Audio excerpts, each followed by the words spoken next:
Graça e a paz, irmãos. Alegria estarmos aqui novamente para ministrarmos esse culto. Esperamos que você possa assistir junto com a família, na sua casa, onde você estiver.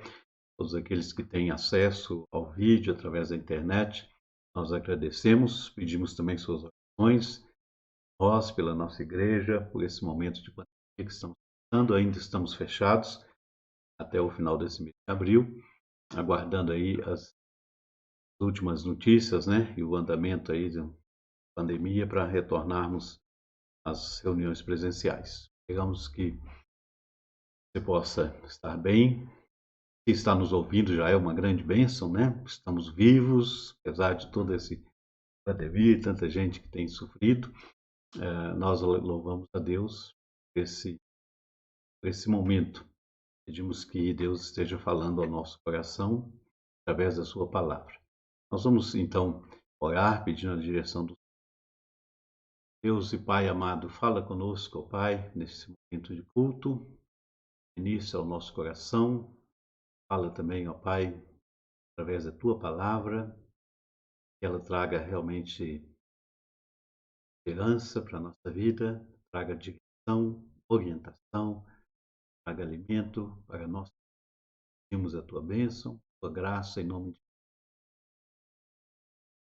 Vamos, então, iniciar uma música, né, para a gente estar louvando ao Senhor.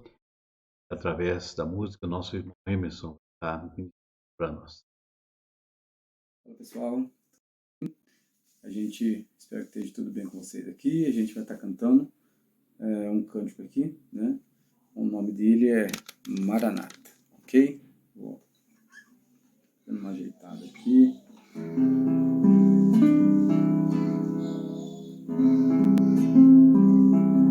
Será de manhã, ao romper da alvorada, a tarde será, eu não sei, mas espero que um dia dos céus, meu Jesus, regressando entre nuvens de glórias virá.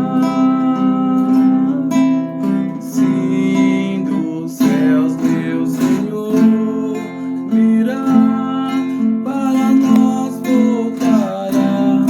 Aleluia, Cristo volta. Aleluia, amém. Aleluia, amém. Na aurora ou na luz, ou na sombra da noite, o mesmo será para os santos remido, que aos ares subindo ao seu lado correndo, nas mansões que ele foi preparar. Sim, dos céus, meu Senhor virá, para nós voltará. Aleluia, Cristo volta. Aleluia, amém. Aleluia, amém. Ó, o sinal que há de ser nesse dia, no encontro feliz com Jesus, nos juntamos, aleluia, de glórias alegres, para sempre com Ele onde está. Sim, dos céus, meu Senhor virá, para nós voltará. Aleluia, Cristo volta. Aleluia, amém. Aleluia, amém.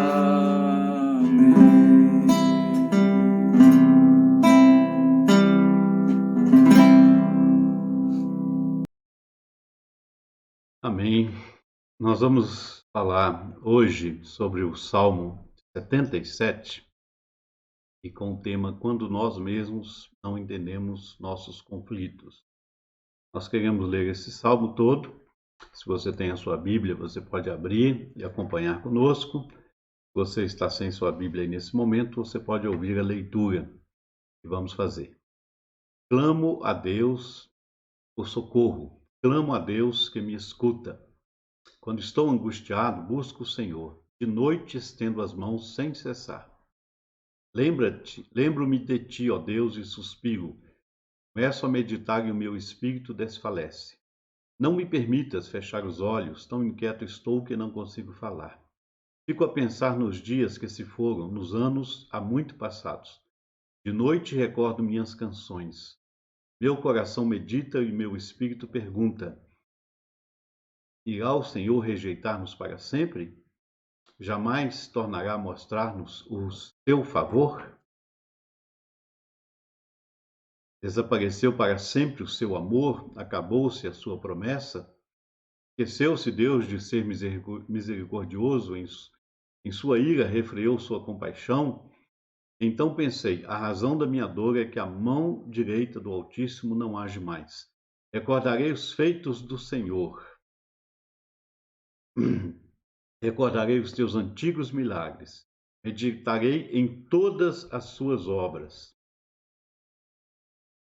Considerarei todos os teus feitos. Teus caminhos, ó Deus, são santos. Que Deus é tão grande como nosso Deus?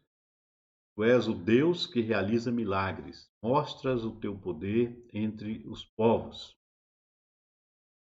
Com o teu braço forte resgataste o teu povo, os descendentes de Jacó e de José. As águas te viram, ó Deus, as águas te viram e se contorceram. Até os abismos estremeceram. As nuvens despejaram chuvas, ressoou nos céus o trovão. As tuas flechas reluziam em todas as direções. No redemoinho sondou o seu trovão. Teus relâmpagos iluminaram o mundo, a terra tremeu e sacudiu-se. A tua vereda passou pelo mar, o teu caminho pelas águas poderosas, e ninguém viu as tuas pegadas. Guiaste o teu povo como a um rebanho pela mão de Moisés e de Arão. Queremos falar sobre esse salmo, lembrando que esse salmo foi escrito não por Davi, né, como a maioria dos salmos. Esse salmo foi escrito por Asaf, ou no título, se você tem aí uma Bíblia, é aquele título em negrito que não pertence ao texto original, mas atribui a autoria, diz que é da família de Asaf. E é interessante que esse salmo está junto também com o Salmo 73, que fala de Asaf mesmo, uma crise que ele tem, e aqui no Salmo 77, mais uma vez a gente vê o salmista abrindo o seu coração e expondo aqui a sua crise, as suas angústias, a sua aflição. O bonito dos salmos é isso, né? Salmos foram escritos por homens como nós, que passaram por problemas, por dificuldades, com a diferença de que eles conseguiram superar. A Bíblia não tem aqueles super-heróis, nunca tem problema, e estão sempre bem, né? Como a gente vê às vezes em romances, ou em filmes que não expressam a vida real. A Bíblia fala de homens comuns, mas que viveram seus conflitos, seus problemas, mas buscaram a Deus. E o Salmo 77 é um desses salmos que toca no coração da gente, porque nós encontramos ali muitas coisas em comuns, muita afinidade com os problemas que também passamos, né? E quem não passa por problema, né? Quem não vive um conflito, quem não vive um problema? O que nós mais temos visto nesses dias é justamente isso. No meio dessa pandemia, quando nós estamos chegando a quase 400 mil mortos por causa da Covid, muitos conflitos têm vindo à tona. Eu recebi, por exemplo, um áudio de uma esposa de um pastor pedindo oração pelo seu marido que estava internado com Covid. E ela chorava muito, não conseguia nem falar direito, pedindo a Deus que não levasse o seu marido. Mas, infelizmente, depois recebemos a notícia de que ele faleceu. Então, imagina o conflito dessa pessoa, a dor da perda, né? E muitos outros casos que nós estamos tendo de pessoas jovens internadas em UTI, sem nenhuma esperança de sair daquela situação. Outros que a gente imagina que realmente vão morrer, se restabelecem. Então, são situações que todos nós estamos passando. Situações que geram conflitos, que geram angústias, geram medo, aflição. E é muito importante a gente olhar para esse salmo, porque ele começa com uma palavra muito boa. Ele diz: elevo a Deus a minha voz e clamo. Elevo a Deus a minha voz para que me atenda. Está dizendo que está fazendo uma oração, está buscando a Deus. Então, depois de olharmos esse salmo, a gente percebe algumas coisas que o salmista mesmo nos relata aqui na sua crise, né? E por isso esse tema, quando nós mesmos não entendemos os nossos conflitos. Por que a gente coloca isso? Porque ele mesmo não estava entendendo o que estava acontecendo com ele. A oração dele não trouxe alívio. Ele ora, ora, ora e não encontra descanso. A noite traz sofrimento e insônia em vez de descanso e repouso. Ele não consegue dormir. Isso tudo está aí na introdução do Salmo, nos primeiros versículos. Versículo 5, 6, né? De noite indago o meu íntimo e meu espírito perscruta. Dificuldades de desabafar, ele não consegue abrir o seu coração e expor toda a sua dor. E silêncio, pois não consegue falar de seu sofrimento. Você já encontrou pessoas assim que estão sofrendo tanto que não conseguem falar? Quando você vê uma reportagem de uma pessoa passando por uma dor, por um sofrimento, às vezes o repórter quer tirar logo a informação, pergunta para a pessoa pede um tempo, ela não consegue abrir a boca, ela não consegue falar porque a emoção e a dor é muito grande. Então o salmista está vivendo isso. Ele chega a ficar em silêncio porque o seu sofrimento é tão grande que ele não consegue falar. E outra coisa que a gente percebe nesse salmo, que ele tem a coragem de expor, né, como um servo de Deus, como alguém que tem um temor muito grande a Deus, ele não esconde os seus sentimentos, os seus erros. Ele coloca aqui que no meio da aflição, ele buscou algumas alternativas, ele buscou saída, ele buscou e não encontrou. Então nós vemos aqui que, primeiro, no versículo 5, ele tentou viver no passado, ele penso nos dias de outrora, trago à lembrança os anos passados tempos. Então ele tenta olhar só para trás, mas isso não traz solução para o presente. Depois nós temos um saudosismo triste no versículo 6, né? Ele olha e lembra daquelas coisas, mas aquilo também não traz alívio. Versículo 7, sentimento de rejeição da parte de Deus. Ele diz no verso 7, rejeito o Senhor para sempre? Será que Deus vai continuar não ouvindo a minha oração?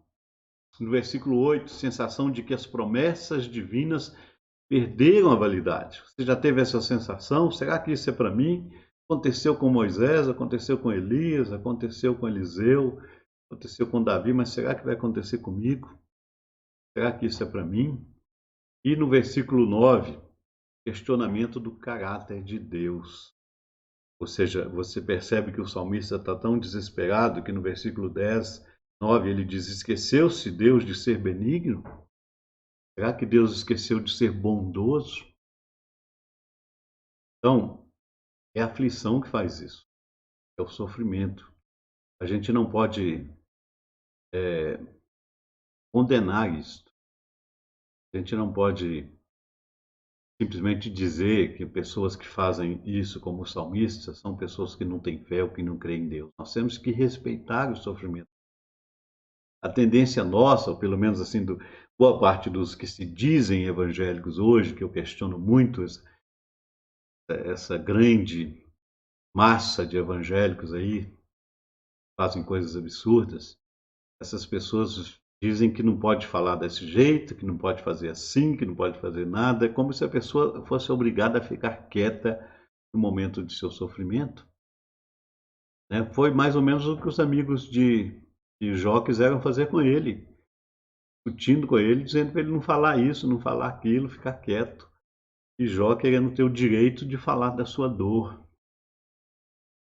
Então, a gente tem que respeitar esses versículos iniciais e entender que a aflição do salmista era muito grande, por isso ele estava abrindo o seu coração. Então, se você está me ouvindo, você está passando por um sofrimento, ou já passou por um sofrimento e não entendeu bem o que aconteceu, eu respeito você. Eu entendo que tem momentos na vida da gente que a dor é muito grande e não adianta só chorar, a gente também quer falar com Deus das nossas angústias e dores, falar com nossos amigos do que se passa no nosso coração. Mas graças a Deus que depois de um tempo a gente percebe que o salmista foi encontrando a solução, foi encontrando saída para a sua dor e para o seu sofrimento, para o seu conflito. Então nós queremos destacar aqui alguns pontos neste salmo, né? Primeiro, sobre o fogo da aflição, nossos pensamentos não são claros. Sobre o fogo da aflição, nossos pensamentos não são claros. E aí é interessante você fazer algumas coisas, né? No meio da aflição, no meio da angústia, muitas vezes os nossos pensamentos não são muito claros. É melhor então a gente esperar a tempestade passar para a gente entender realmente o que está acontecendo. Então, a melhor coisa que a gente tem que fazer primeiro é ouvir conselhos sábios. Busque pessoas sábias. Ouça pessoas que realmente vão acrescentar alguma coisa à sua vida. Não se reúna com os arrogantes, não se reúna com aqueles que não têm temor de Deus, não conhecem a palavra, né? Mas ouça e busque conselho em pessoas sábias, pessoas que creem e que têm temor de Deus. Segundo, não tome decisões no calor da aflição. Se você está vivendo um momento de conflito, de aflição, de dor, não tome decisões precipitadas. Aguarde um pouco, espere um pouco e a tempestade vai passar. Depois você toma as decisões importantes que você tem que tomar na sua vida. Terceiro, você não é inferior por passar por experiências assim. Não acha que você é o único. Não acha que porque está sofrendo você é menor do que os outros. Não acha que você não tenha fé. Porque muita gente vai dizer você está sofrendo porque você não crê, porque você não tem fé. Isto é heresia. Quem prega assim não conhece a palavra de Deus, ou quando diz que conhece, só busca na palavra aqueles versículos positivos, tipo caixinha de promessa. Porque a Bíblia está cheia de pessoas que passaram grandes dores e grandes sofrimentos. Então não pense que você é inferior, porque Davi passou por isso, Salomão, no final da sua vida, você percebe no livro de Eclesiastes toda a sua dor, toda a sua angústia e toda a sua reflexão sobre o sentido da vida. Os profetas, como Jeremias, que era até chamado de profeta chorão, como o livro de Jó e tantos outros personagens passaram por tantos problemas. Então, não se sinta inferior por estar sofrendo. Outra coisa, você não está ficando louco, né? Às vezes o sofrimento é tanto que a gente acha que está ficando louco, mas não, não está. Isso é normal, faz parte da nossa vida, faz parte da vida sofrer. Todos nós passamos por sofrimentos, todos nós passamos por dores. É muito difícil, mas não pense que isto é uma loucura, que não é. Outro conselho, tenha paciência. Tenha paciência. Vai passar. Uma hora isso vai passar. Igual uma tempestade. A tempestade vem, aquela chuva forte, relâmpagos, trovões, e a gente fica preso em casa, não quer sair porque está chovendo muito, não deve sair mesmo, mas uma hora a gente sabe que vai passar. A tempestade não vai durar dias e meses, né? Então a gente aguarda que ela passe. Então pense nisso também. E o último conselho, não seja tão severo consigo mesmo, né? Não seja tão severo consigo mesmo. Aceite que as aflições vêm. Aceite que você pode estar passando por um momento difícil, mas não se culpe.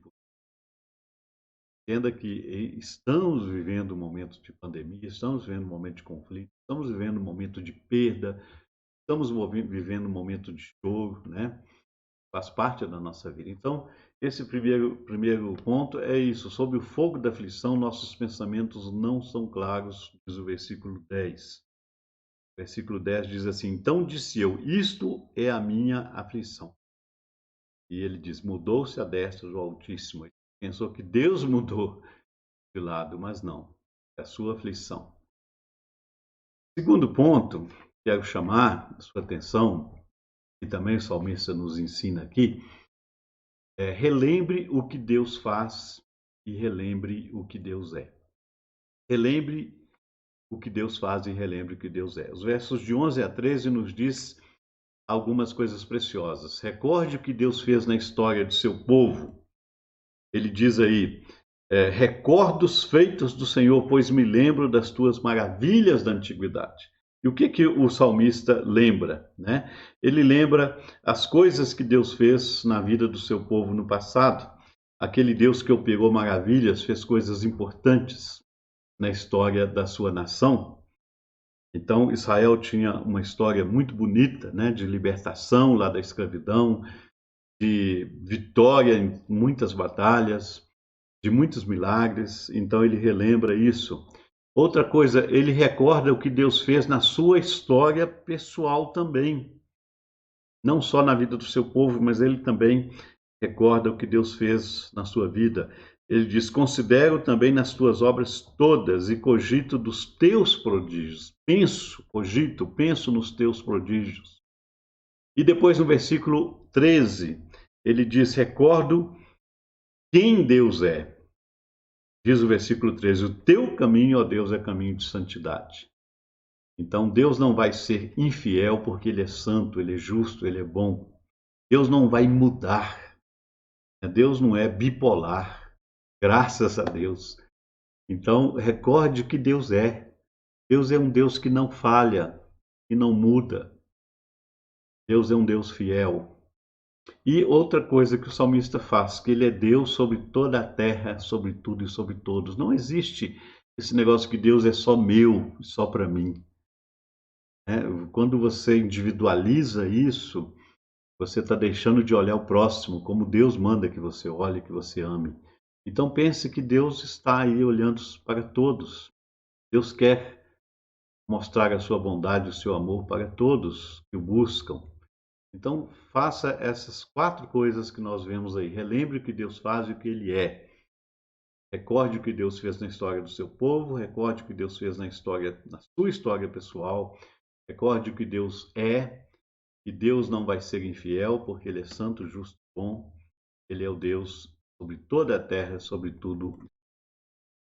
E terceiro e último ponto, pratique sua fé. Pratique sua fé. Deus é especialista em dissipar tribulação. Confie em Deus. Os versos 16 a 20 mostra como realmente o salmista conseguiu confiar em Deus e como ele conseguiu sair daquele momento de aflição. A gente não sabe quanto tempo durou aquela aflição, quanto tempo durou aquele sofrimento, mas a gente sabe que claramente ele conseguiu superar.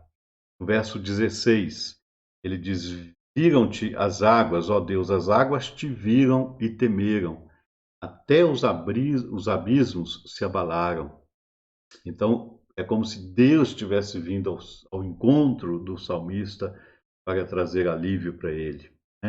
Diz ele ainda no versículo 17: grossas nuvens se desfizeram em águas, elas foram dissipadas, ameaças foram transformadas em bênçãos. No versículo 17 e 18, trovões, relâmpagos e terremotos, juízo e ameaças desapareceram quando os teus caminhos e tuas veredas passam por tais situações. Verso 19. Então veja aí como o salmista vai mostrando que ele foi retomando a confiança em Deus na medida que ele foi percebendo o agir de Deus na vida dele, na medida que ele foi percebendo que esse Deus Criador dos céus e da terra, esse Deus que é poderoso, estava ali também agindo na sua vida. Então, a gente percebe aí claramente como essa ação de Deus foi maravilhosa, né? Foi algo assim tremendo, trazendo realmente sossego, né? Trazendo descanso na vida do salmista.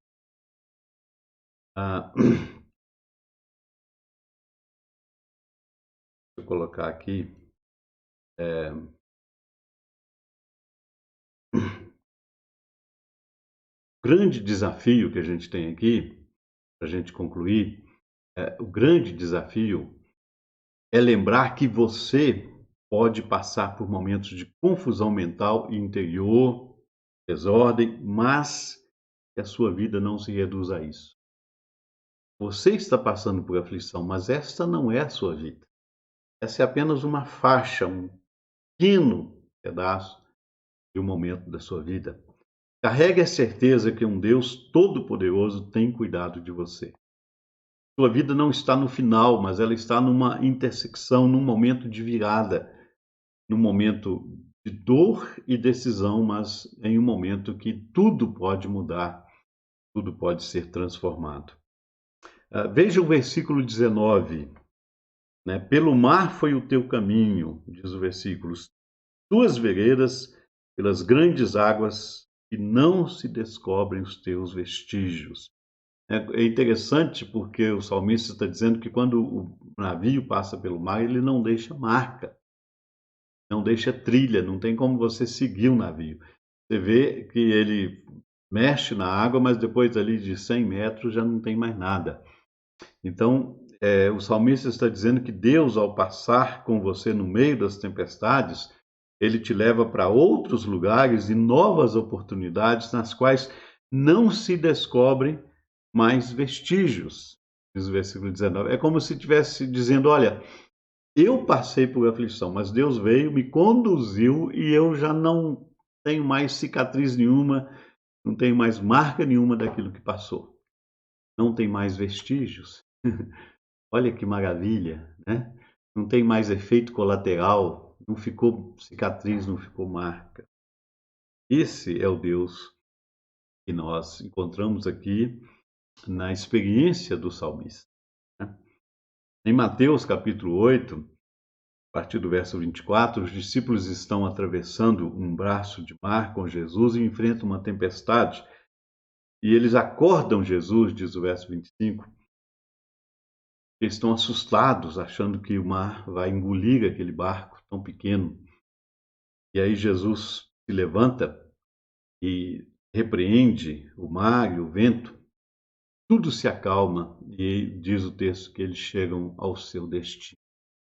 Então é mais ou menos isso que a experiência do salmista, da família de Asaf, aqui no Salmo 77, também enfrenta, né? Uma tempestade, uma aflição, um momento de angústia, de dor, de sofrimento, mas Deus está no barco com ele.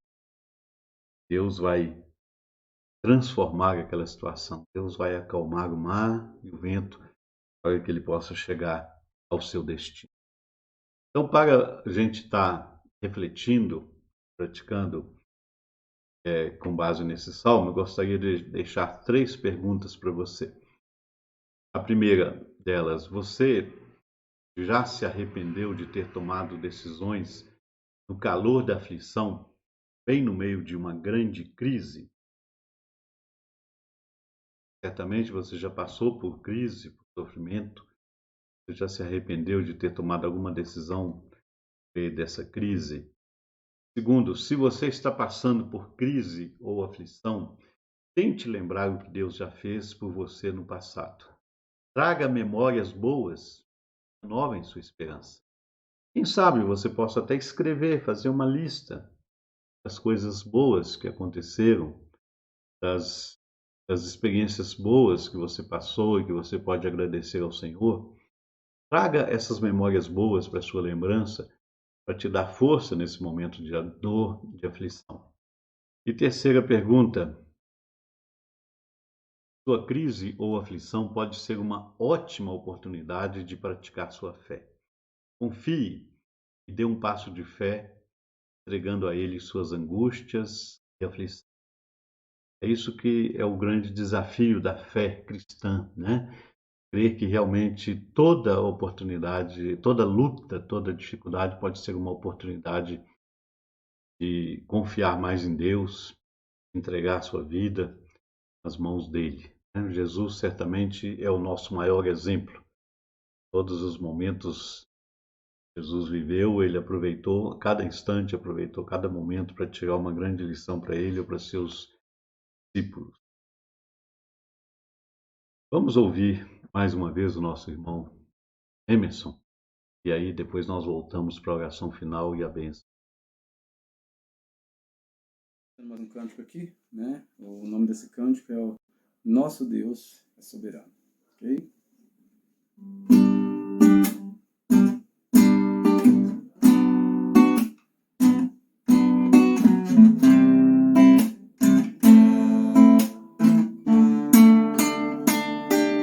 Nosso Deus é soberano, Ele reina antes da fundação do mundo. A terra era sem forma e vazia, e o Espírito do nosso Deus se movia sobre a face das águas. Foi Ele quem criou os céus do céu e fez separação das águas da terra seca. Foi Ele quem criou os luminares, que criou a natureza e formou o homem. Glória a Deus das suas maravilhas, pela sua grandeza. Glória a Deus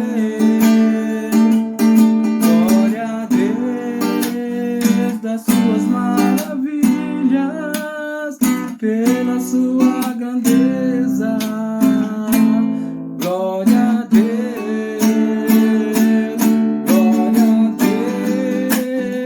das suas maravilhas, pela sua grandeza. Glória a Deus.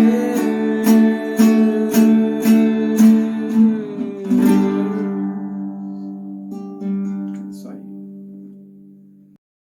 Agradecemos aí, Emerson. Deus tem usado nessas músicas para falar ao nosso coração. São várias maneiras que Deus pode falar na sua vida. Certamente a música é uma delas. A palavra dele também, querendo sempre falar, né, ao seu coração, à sua vida. Espero que nesta mensagem de hoje, Deus esteja trazendo paz ao seu coração, trazendo confiança, fortalecendo a sua fé, para você atravessar esse momento de pandemia que estamos vivendo, a certeza de que você não está sozinho. Deus está com você. Vamos orar. Nosso Pai amado, te agradecemos porque essas experiências maravilhosas que nós encontramos nos Salmos são vividas por homens comuns, homens de carne e osso. Confiaram no Senhor, mas também viveram momentos de dúvida, de sofrimento, de dor, de angústia. Obrigado, ó Pai, porque assim como o Senhor esteve com eles, assistindo e fortalecendo, o Senhor também está conosco a cada momento, fortalecendo, nos ajudando, nos abençoando. Toma a nossa mão, ó Pai, segura firme, porque nós não conseguimos segurar no Senhor, porque somos sustentados por Ti. É o Senhor que segura a nossa mão, é o Senhor que nos sustenta. Confiamos, ó Pai, no Teu cuidado, na Tua proteção. Derrama a Tua bênção sobre todos que nos ouvem esta mensagem. Fala a cada coração, traga conforto, traga paz, traga aquela confiança de que realmente não estamos sozinhos.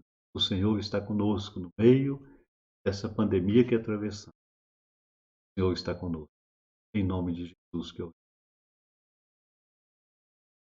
recebamos a bênção.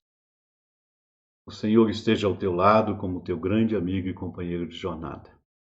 O Senhor esteja acima de ti, velando por ti e te abençoando. O Senhor esteja abaixo de ti, firmando os teus passos e calçando os teus pés. O Senhor esteja às tuas costas, guardando-te de todo mal e defendendo-te de pessoas desleais. O Senhor esteja à tua frente como luz que ilumina a tua caminhada. O Senhor esteja dentro de ti, dando-te força, coragem, fé e vontade de viver. O Senhor esteja ao teu redor, envolvendo-te completamente com o seu amor, em nome do Pai, do Filho e do Espírito Santo. Amém. Amém. Que Deus abençoe, que você possa refletir nessa mensagem, convidar sua família para estar assistindo juntos, compartilhar para que outros também possam ouvir, confiar no Senhor no meio desse momento tão difícil que o Brasil está passando, que isso possa terminar logo, que logo a gente possa voltar, né, à nossa normalidade, ao que nós desejamos e oramos com a bênção do Senhor. Deus esteja com todos vocês. Deus abençoe a todos. Um bom domingo e uma boa semana.